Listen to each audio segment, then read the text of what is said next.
Hi everyone, నమస్తే. ఈరోజు idli batter చూపిద్దాం అనుకుంటున్నాను.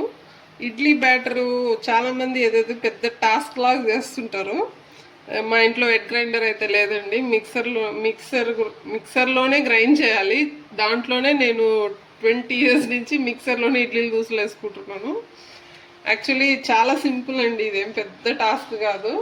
దీంతోనే ఒక గ్లాస్ మినపప్పు తీసుకున్నాను నేను, గుళ్ళు. మీరు ఏమంటారో తెలీదు, మా ఊర్లో దీన్ని సాయిపప్పు అంటారు. ఇంత అటుకులండి.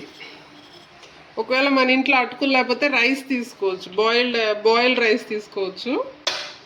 ఈ గ్లాస్ తోటి ఇది 3 గ్లాసుల రవ్వ అనమాట, ఇడ్లీ రవ్వ. కర్నూలు రవ్వ అంటాం మేము. ఇది నానబెట్టుకోవాలి.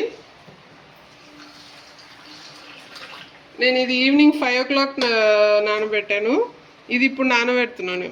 ఇది ఒక 1 hour ఫ్రిడ్జ్లో పెట్టి తీస్తాను, అంతలోకి ఇది నానిపోద్ది. ఇది మినపప్పు గ్రైండ్ చేసుకునే ముందు వాటర్ వేసి నానబెట్టుకోండి, ఎక్కువసేపు అవసరం లేదు.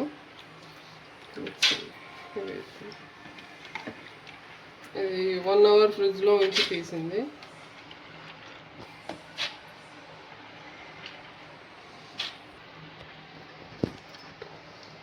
అటుకులు అండి, అటుకులు కూడా వేసేయాలి.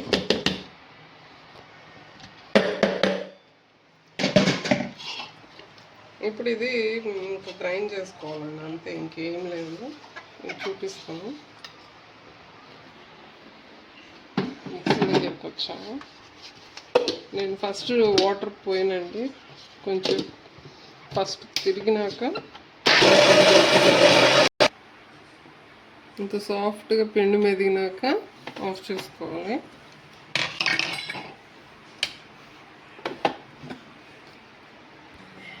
వెంటనే రవ్వని, నానబెట్టిన రవ్వని ఇలా పిండుకొని దీంట్లో వేసుకోవాలండి.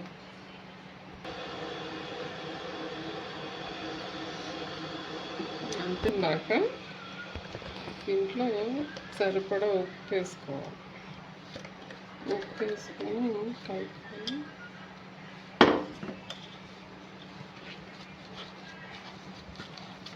ఇప్పుడు సమ్మర్ కాబట్టి నేను ఉప్పు రేపు మార్నింగ్ కలుపుకుంటానండి. చాలామంది కల్లుప్పు ఇప్పుడే కలిపి పెట్టేస్తారు. నేను ఇలానే చేసేసి ఆపేస్తాను అన్నమాట, అంతే, ఇంకేం లేదు. ఇది రేపు పొద్దున్న మీకు ఇడ్లీ వేసి చూపిస్తాను, చాలా బాగా వస్తుందండి. ఇంతకుముందు మేము చెన్నైలో ఉన్నప్పుడు వాళ్ళు ఉప్పుడు బియ్యంతో ఇడ్లీలు చేసేవాళ్ళు. అది ఎలాగంటే 1:2 రేషియో అనమాట. ఒక మినప్పప్పుకి ఒక మన రా రైస్ అను 1 గ్లాసు ఉప్పుడు బియ్యం వేసేవాళ్ళు. దాంతోనే దోశలు అన్నీ వేసేవాళ్ళు. అందుకని వాళ్ళు ఏం చేసేవాళ్ళు అంటే దాంతోపాటు మెంతులు, కొంచెం సబ్బియ్యం కలిపి రుబ్బేవాళ్ళు అనమాట. దాన్నే ఖుష్బు ఇడ్లీలు కూడా అంటారండి. ఇడ్లీలు కూడా చాలా బాగా వస్తాయి. అది అంతేనండి, ఇది పిండి. కానీ ఇప్పుడు రవ్వతో ఇడ్లీ చేసుకుంటున్నాం మేము. మా ఇంట్లో వాళ్ళకి ఆ ఇడ్లీలు నచ్చవు, కానీ నా ఫేవరెట్ అండి అది.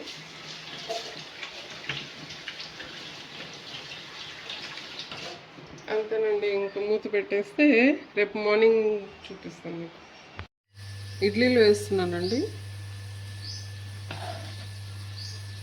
అందరూ నెయ్యి, ఆయిల్ పోస్తుంటారు, అవి ఏం అవసరం లేదు. జస్ట్ వాటర్లో అప్పటికప్పుడు కొంచెం అలా కడిగి తీసుకొని ఆ తడితోనే వేసుకోవాలి, అంతే. బాయిల్ అయినాక స్టీమ్ అయినాక చెప్తాను. ఇడ్లీలు అయినాయండి, చూడండి. దీనికి ఏం అంటుకోలేదంటే అయిపోయినట్టే. ఆపేస్తున్నాను. చూడండి ఎంత సాఫ్ట్గా ఉందో, చూడండి, అంతే. ఇప్పుడు టమాటా చట్నీ చేస్తున్నాను, దాంతో బాగుంటుంది. Thank you. ఏం చెప్పాలి? ఓకేనండి, బాయ్, థ్యాంక్ యూ.